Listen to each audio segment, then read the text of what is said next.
We like to think of ourselves as stable, consistent beings, but are we really? Think about it. Our beliefs shift, our desires change, and our perspectives evolve. The things we were passionate about years ago might feel foreign to us now. The person you were at 10, 20, or 30, are they truly the same person as you are today?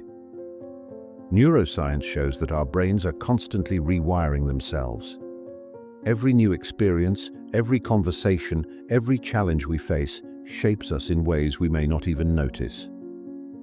The way we think and feel today is a result of an ongoing, ever-changing process.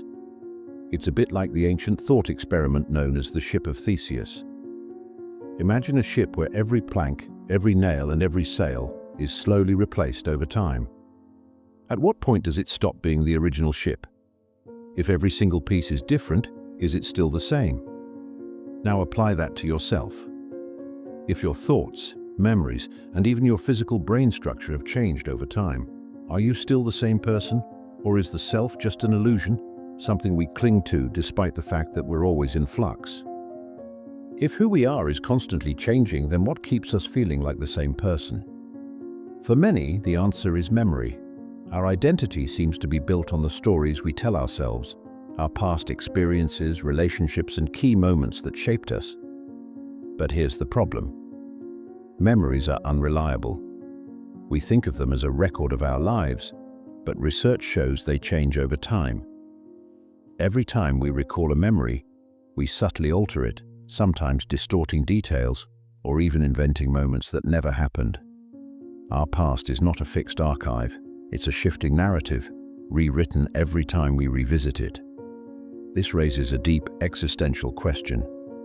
If I lost all my memories, would I still be me? Consider cases of amnesia. Some people wake up with no recollection of their past, names, faces, even their own history erased. Are they still the same person? If identity is built on memory, does that mean losing it erases the self? Some philosophers argue that our sense of self isn't something solid, but rather a story we construct. It's not a fixed core inside us. It's a continuous act of storytelling, a way of making sense of an ever-changing mind.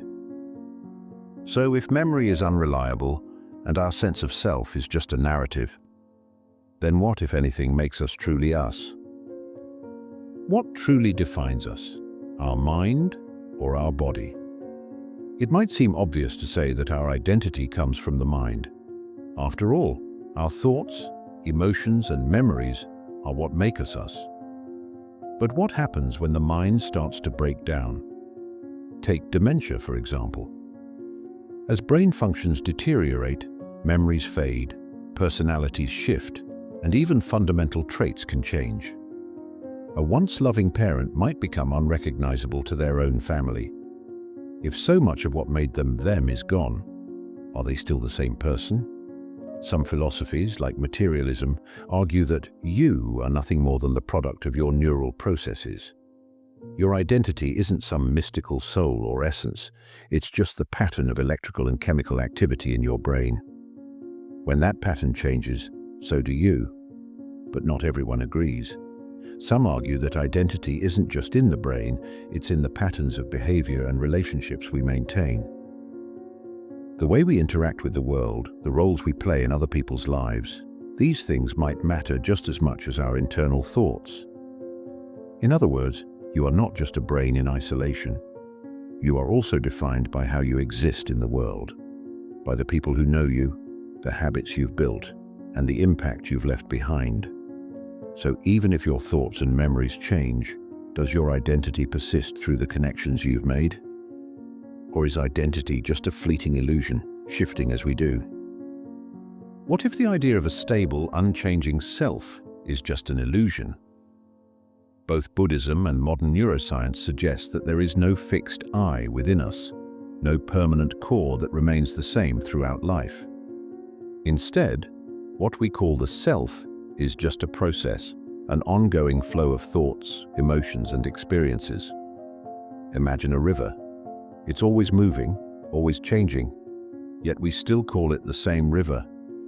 In the same way, our minds are in constant motion, New thoughts arise, old ones fade, memories shift, and emotions fluctuate. There's never a single, unchanging you, only a continuous unfolding. This idea is supported by neuroscience. The brain isn't a static entity. It constantly rewires itself, forming new neural connections while others fade away. Every experience, every moment subtly reshapes who we are. If the brain is always in flux, can we really say that there's a permanent self at the center of it all? But here's the paradox. If the self is just an illusion, why does it feel so real? Even if we accept that we are constantly changing, there is still a sense of continuity, a feeling that I am the same person I was yesterday. But maybe that's just a mental trick, a useful fiction our brains create to make sense of our experiences.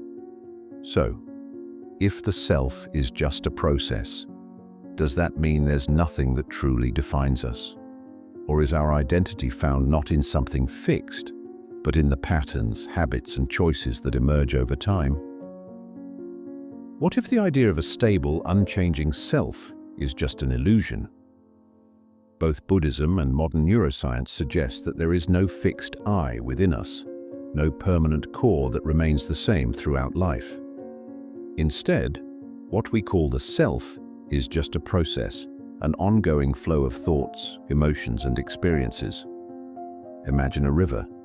It's always moving, always changing, yet we still call it the same river.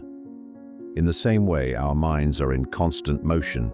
New thoughts arise, old ones fade, memories shift, and emotions fluctuate. There's never a single, unchanging you, only a continuous unfolding. This idea is supported by neuroscience. The brain isn't a static entity. It constantly rewires itself, forming new neural connections while others fade away. Every experience, every moment subtly reshapes who we are. If the brain is always in flux, can we really say that there's a permanent self at the center of it all? But here's the paradox. If the self is just an illusion, why does it feel so real?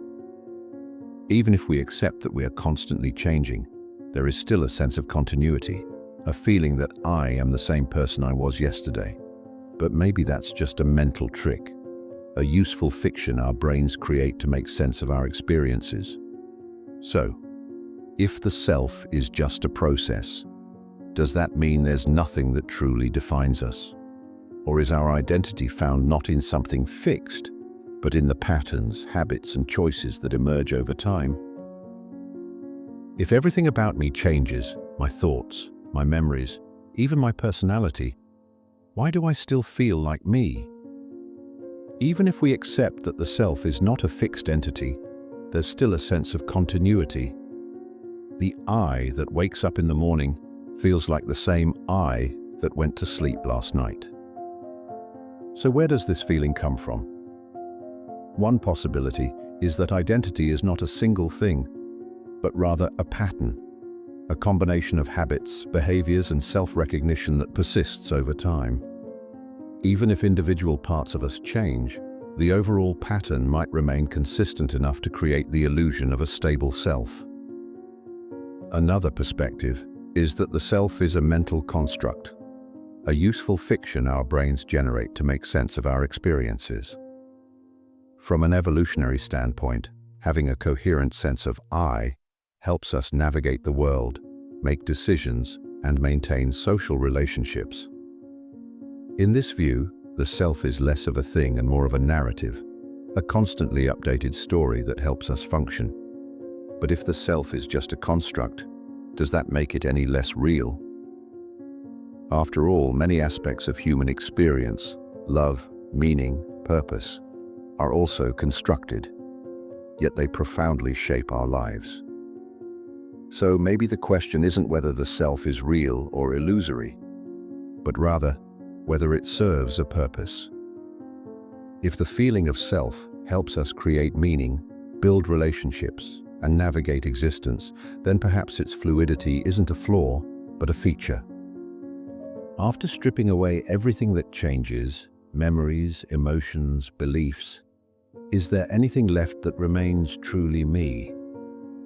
Some philosophers and mystics argue that while everything about us changes, one thing stays constant: consciousness itself, the raw awareness behind our experiences.